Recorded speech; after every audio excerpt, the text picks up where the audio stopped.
These barren wheat fields provide a clear picture of the devastation that struck ancient Judah. This was the era of the Judges, a period marked by moral decay, social instability, and a severe famine that forced a man named Elimelech to pack up his family and flee across enemy lines to Moab just to survive. But the relief they sought in Moab was short-lived. Shortly after settling there, Elimelech died, leaving his wife Naomi a widow. Over the next 10 years, her 2 sons married Moabite women, but tragedy struck again. Both sons died, leaving Naomi with no immediate family in a foreign land.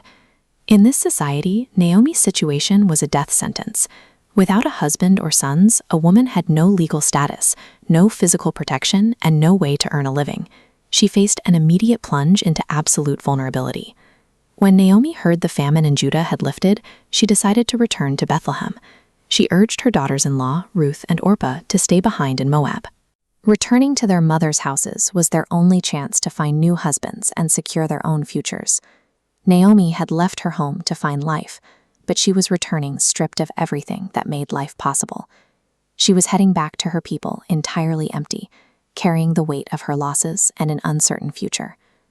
Orpah made the rational choice to stay, weeping as she kissed her mother-in-law goodbye. But Ruth refused to leave. In a shocking act of loyalty, she clung to Naomi, promising to go wherever she went and to stay wherever she stayed.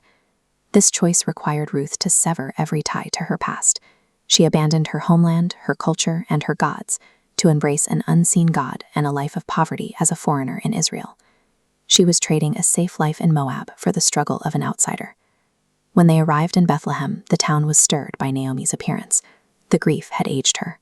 She told the townspeople to stop calling her Naomi, which meant pleasant, and instead call her Mara, a name meaning bitter.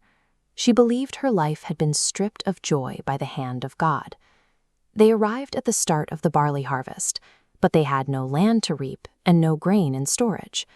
The immediate challenge was simple and terrifying.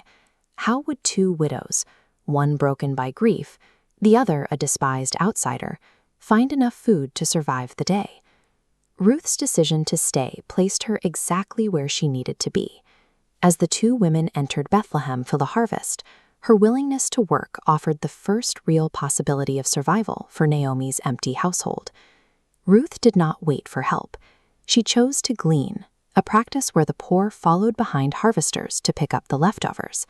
It was backbreaking, humble work, but Ruth went out at dawn, determined to provide for herself and Naomi. She happened to work in a field owned by Boaz, a wealthy relative of Naomi's late husband. In an era where most people exploited the vulnerable, Boaz was known for his character, treating his workers with dignity and honoring the laws of Israel. When Boaz saw Ruth's dedication, he stepped in to protect her. He ordered his men not to bother her and told his harvesters to deliberately drop extra grain in her path. He recognized her sacrifice for Naomi and ensured she could work with safety and dignity. That evening, Ruth returned home with nearly 30 pounds of barley.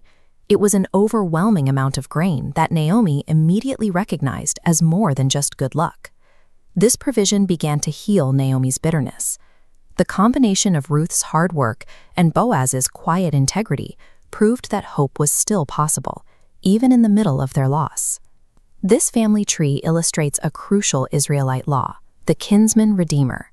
A close relative, or goel, could rescue a family member in distress by buying back their land and marrying the widow to preserve the family line.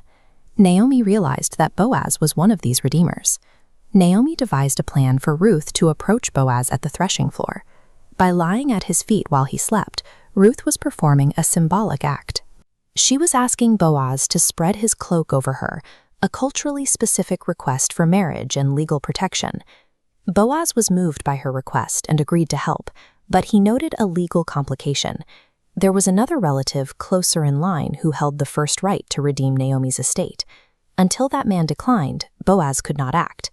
The next morning, Boaz met that relative at the city gates. He first offered the man the chance to buy Naomi's land. The man agreed, seeing it as a way to grow his wealth. But Boaz then revealed the second half of the obligation. The buyer must also marry Ruth the Moabite to carry on the dead man's name. The relative immediately backed out, fearing the marriage would complicate his own inheritance. To finalize the transfer of rights, the man removed his sandal and gave it to Boaz, the ancient legal sign that the deal was closed.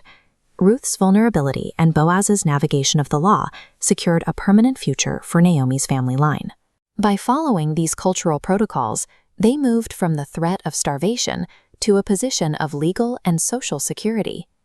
Boaz and Ruth married, and soon Ruth gave birth to a son named Obed. The child was the physical proof that the family's name and inheritance would survive.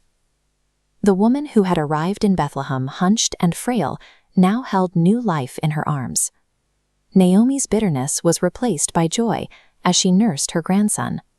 The neighbor women celebrated with her, declaring that the woman who returned empty was now full.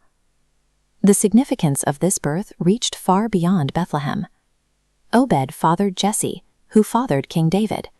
A family line destined for a Moabite grave became Israel's monarchy. This royal lineage continued for generations, leading to the birth of the Messiah, placing Ruth in history's most significant family line. Ruth's story shows that the trajectory of a family, and eventually a nation, can turn on the daily grit of humble work and the courage to protect the vulnerable. The line of Israel's kings began here, sustained by the quiet persistence of a widow and the integrity of a man who chose to